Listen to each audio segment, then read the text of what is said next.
ಮೊನ್ನೆ ದಿನನೇ ಹೇಳಿದ್ದೆ ನಾನು, ನೀಟ್ ಬಗ್ಗೆ ನಾವು ಒಂದು ದೊಡ್ಡ ಪ್ರತಿಭಟನೆ ಮಾಡ್ತೀವಿ ಅಂತೇಳಿ. ದೇಶಾದ್ಯಂತ ವಿದ್ಯಾರ್ಥಿಗಳ ಪರವಾಗಿ ನಮ್ಮ ನಾಯಕರಾದಂಥ ಲೋಕಸಭೆಯ ವಿರೋಧ ಪಕ್ಷದ ನಾಯಕರಾದಂಥ ಶ್ರೀಯುತ ರಾಹುಲ್ ಗಾಂಧಿಯವರು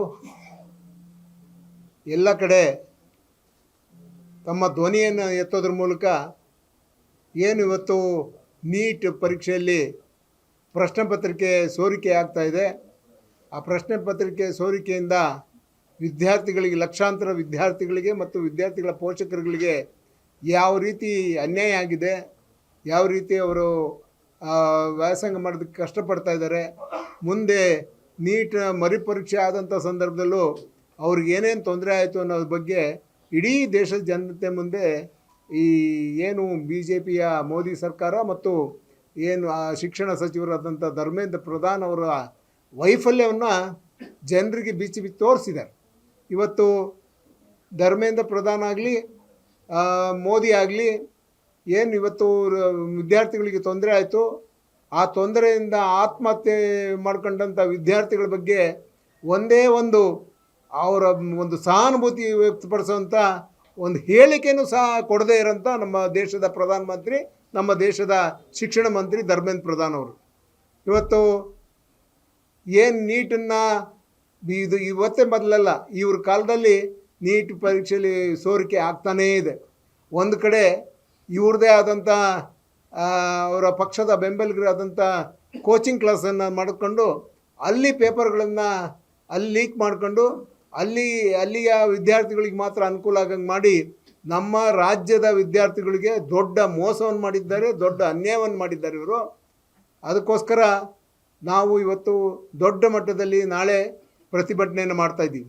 ಒಂದು ಸೈನ್ಸ್ ಮೈದಾನದಿಂದ ಒಂದು ಕಡೆಯಿಂದ ಬರ್ತಾರೆ ವಿದ್ಯಾರ್ಥಿಗಳು, ಮತ್ತು ಎಲ್ಲ ನಮ್ಮ ಸಾರ್ವಜನಿಕರು ಬರ್ತಾರೆ, ಪೋಷಕರು ಬರ್ತಾರೆ, ಮತ್ತು ಇನ್ನೊಂದು ಕಡೆ ಬಸ್ ಸ್ಟ್ಯಾಂಡ್ ಕಡೆಯಿಂದ ಬಂದು ಗೋಪಿ ಸರ್ಕಲಲ್ಲಿ ಒಂದು ಬಹಿರಂಗ ಸಭೆಯನ್ನು ಮಾಡಿ ಏನಿವತ್ತು ನೀಟನ್ನು ರದ್ದು ಮಾಡಬೇಕು, ನಮ್ಮ CET ಮಾದರಿ, ಯಾಕೆಂತ ಹೇಳಿದ್ರೆ ಕರ್ನಾಟಕದ CET ದೇಶದಲ್ಲೇ ಒಂದು ಮಾದರಿಯಾಗಿ ಇವತ್ತಿದೆ.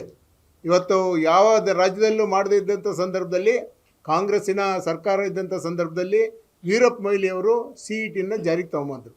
ಅವತ್ತು ಜಾರಿಗೆ ತೊಗೊಂಬಂದು ನಮ್ಮ ವಿದ್ಯಾರ್ಥಿಗಳಿಗೆ, ಆ ಬಡ ವಿದ್ಯಾರ್ಥಿಗಳು ಇರ್ಬೋದು, ಯಾರೇ ಇರ್ಬೋದು, ಅವ್ರ ಹತ್ರ ಅರ್ಹತೆ ಇದ್ದರೆ, ಅವ್ರ ಹತ್ರ ಟ್ಯಾಲೆಂಟ್ ಇದ್ದರೆ ಅವರಿಗೆಲ್ಲ ಫ್ರೀಯಾಗಿ ಸೀಟ್ ಸಿಗೋವಂಥ ಕೆಲಸವನ್ನು ಮಾಡಿದ್ರು. ಏನು ಇವತ್ತು ಅವರ ಕ್ಯಾಪಿಟೇಷನ್ ಶುಲ್ಕ ಇತ್ತು ಅದನ್ನೆಲ್ಲ ಹೋಗಂಗೆ ಮಾಡಿ ಅವರಿಗೆ CET ಶುಲ್ಕ ನಿಗದಿ ಮಾಡಿ, ಸರ್ಕಾರದ ಶುಲ್ಕ ನಿಗದಿ ಮಾಡಿ ಅವ್ರಿಗೆ ಸೀಟ್ಗಳನ್ನ ಇಂಜಿನಿಯರಿಂಗ್ ಇರ್ಬೋದು, ಮೆಡಿಕಲ್ ಇರ್ಬೋದು, ಬೇರೆ ಬೇರೆ ಅಗ್ರಿಕಲ್ಚರ್ ಇರ್ಬೋದು, ಎಲ್ಲ ಬೇರೆ ಬೇರೆ ಕಡೆಗೆ ಸಾಕಷ್ಟು ಎಲ್ರಿಗೂ ಸಮಾನವಾಗಿ ಅವರಿಗೆ ಸೀಟ್ಗಳನ್ನು ದೊರಕುವಂತೆ ಮಾಡಿದ್ದು ನಮ್ಮ ಕರ್ನಾಟಕದ CET ಮಾದರಿ. ಆದ್ದರಿಂದ ಇವತ್ತು ನಾವು ನಮ್ಮ ಪ್ರತಿಭಟನೆ ಏನು ಅಂತ ಹೇಳಿದ್ರೆ, ಏನು ಇವತ್ತು ಧರ್ಮೇಂದ್ರ ಪ್ರಧಾನ್ ಶಿಕ್ಷಣ ಮಂತ್ರಿ ಇದ್ದಾರೆ, ಅವರ ರಾಜೀನಾಮೆ ತಕ್ಷಣ ಕೊಡಲೇಬೇಕು. ಅವ್ರ ರಾಜೀನಾಮೆಯನ್ನು ಈ ಪ್ರಧಾನಮಂತ್ರಿ ತೊಗೊಬೇಕು. ಪ್ರಧಾನಮಂತ್ರಿಗಳು ಸಹ ಈ ಬಗ್ಗೆ ಸ್ವಲ್ಪ ಬಾಯಿ ಬಿಚ್ಚಿರಿ ಅಂತ ಹೇಳಿದೆ. ಯಾಕೆಂದರೆ ಎಲ್ಲೋ ಹೋಗಿ ಯಾರಿಗೋ ಚಾಕ್ಲೇಟ್ ಕೊಡೋವಂಥ ಕೆಲಸ ಮಾಡ್ತಾರೆ ಅಂತ ನಮ್ಮ ಪ್ರಧಾನಮಂತ್ರಿಗಳು ಇವತ್ತು ಇದನ್ನೆಲ್ಲ ಬಿಟ್ಟು ದೇಶದ ಸಮಸ್ಯೆ ಬಗ್ಗೆ ಏನಾದರೂ ಒಂದು ಮಾತನಾಡಿ ನೀವು ಬಾಯಿ ಬಿಡಿ. ಏನಿವತ್ತು ಆತ್ಮಹತ್ಯೆ ಮಾಡ್ಕೊಂಡಂಥ ಮಕ್ಕಳಿಗೆ ಅವ್ರಿಗೆ ಏನಾದರೂ ಪರಿಹಾರ ಕೊಡೋವಂಥ ಕೆಲಸವನ್ನು ನೀವು ಮಾಡಲಿಲ್ಲ, ಅವರಿಗೆ ಒಂದು ಸಾಂತ್ವನ ಹೇಳೋವಂಥ ಕೆಲಸವನ್ನು ನೀವು ಮಾಡಲಿಲ್ಲ ಅಂತೇಳಿ ಈ ಸಂದರ್ಭದಲ್ಲಿ ನಾವು ಅವ್ರ ಮೇಲೆ ಒತ್ತಾಯವನ್ನು ಮಾಡ್ತಾಯಿದ್ದೀವಿ. ಆದ್ದರಿಂದ ಈ ನೀಟನ್ನು ರದ್ದು ಮಾಡಬೇಕು. ನಾವು ನಮ್ಮ ಹಿಂದಿನ ಮುಖ್ಯಮಂತ್ರಿಗಳಾದಂಥ ಸಿದ್ದರಾಮಯ್ಯನವರು ಸಹ ಮತ್ತು ಈಗಿನ ಮುಖ್ಯಮಂತ್ರಿಗಳಾದ DK ಶಿವಕುಮಾರ್ ಅವರು ಸಹ ಈಗಾಗಲೇ ನೀಟನ್ನು ರದ್ದು ಮಾಡಬೇಕು. CET ಮಾದರಿಯಲ್ಲಿ ನಮ್ಮ ರಾಜ್ಯದವರೇ ನಾವು ಮಾಡಿಕೊಂಡು ನಾವು ನಮ್ಮ ಮಕ್ಕಳಿಗೆ ಸೀಟ್ಗಳನ್ನು ಕೊಡುವಂಥ ಕೆಲಸ, ಏನು ಇಂಜಿನಿಯರಿಂಗ್ ಕೊಡ್ತಾ ಇದ್ದೀವಿ, ಈ ವೈದ್ಯಕೀಯ ಶಿಕ್ಷಣವನ್ನು ಸಹ ನಾವೇ ನಮ್ಮ ರಾಜ್ಯದಿಂದನೇ ಕೊಡಬೇಕು ಅನ್ನೋ ರೀತಿಯಲ್ಲಿ ಆಗಬೇಕು. ಇದನ್ನು CET ಮಾದರಿಯಲ್ಲಿ ಆಗಬೇಕು. ನೀಟನ್ನು ರದ್ದು ಮಾಡಿ ಅಂತೇಳಿ ದೊಡ್ಡ ಮಟ್ಟದ ಪ್ರತಿಭಟನೆ ಮಾಡುವಂಥ ಕೆಲಸವನ್ನು ಮಾಡ್ತಾಯಿದ್ದೀವಿ. ಹಾಗಾಗಿ ತಮ್ಮ ಮೂಲಕ ನಮ್ಮ ವಿದ್ಯಾರ್ಥಿ ಮಿತ್ರರಿರ್ಬೋದು, ಪೋಷಕರಿಗಿರ್ಬೋದು, ಸಾರ್ವಜನಿಕರಿಗಿರ್ಬೋದು, ನಾಳೆ ನಡೆಯುವಂಥ ಕಾರ್ಯಕ್ರಮದಲ್ಲಿ ಹೆಚ್ಚಿನ ಸಂಖ್ಯೆಯಲ್ಲಿ ಭಾಗವಹಿಸಿ ಇವತ್ತು ಅದನ್ನು ಯಶಸ್ವಿ ಮಾಡಬೇಕು ಅಂತ ಹೇಳ್ತಾ, ಏನು ಇವತ್ತು ನಾಳೆ ದಿನ ನಮ್ಮ ಮಾಜಿ ಸಚಿವರಾದಂಥ ಮಧು ಬಂಗಾರಪ್ಪನವರು, ಇನ್ನೊಬ್ಬರು ಮಾಜಿ ಸಚಿವರಾದಂಥ ಕಿಮ್ಮನೆ ರತ್ನಾಕರ್ ಅವರು ಮತ್ತು ಶಾಸಕರುಗಳಾದಂಥ ಬೇಳೂರು ಗೋಪಾಲಕೃಷ್ಣ ಅವರು, BK ಸಂಗಮೇಶ್ ಅವರು, ಹಾಗೂ ನಮ್ಮ ವಿಧಾನ ಪರಿಷತ್ತಿನ ಶಾಸಕಿಯಾದಂಥ ಬಲ್ಕೀಶ್ ಬಾನು ಅವರು, ನಮ್ಮ ಪಕ್ಷದ ಎಲ್ಲ ಮುಖಂಡರುಗಳು ಈ ಒಂದು ಸಭೆಯಲ್ಲಿ ಭಾಗವಹಿಸ್ತಾರೆ, ಪ್ರತಿಭಟನಾ ಸಭೆಯಲ್ಲಿ. ಆದ್ದರಿಂದ ಮತ್ತೊಮ್ಮೆ ತಮ್ಮ ಮೂಲಕ ನಾನು ಎಲ್ರಿಗೂ ಮನವಿ ಮಾಡೋದೇನು ಅಂದರೆ, ಈ ಒಂದು ಪ್ರತಿಭಟನೆಯ ಇಲ್ಲಿ ಭಾಗವಹಿಸೋದ್ರ ಮೂಲಕ ಈ ಕೇಂದ್ರ ಸರ್ಕಾರದ ಮೇಲೆ ಒತ್ತಡವನ್ನು ಹಾಕುವಂಥ ಕೆಲಸಕ್ಕೆ ನೀವು ಕೈ ಜೋಡಿಸ್ಬೇಕು ಅಂತೇಳಿ ಈ ಸಂದರ್ಭದಲ್ಲಿ ನಾನು ಮನವಿ ಮಾಡಿಕೊಂಡು ಬೇರೆ ನಮ್ಮ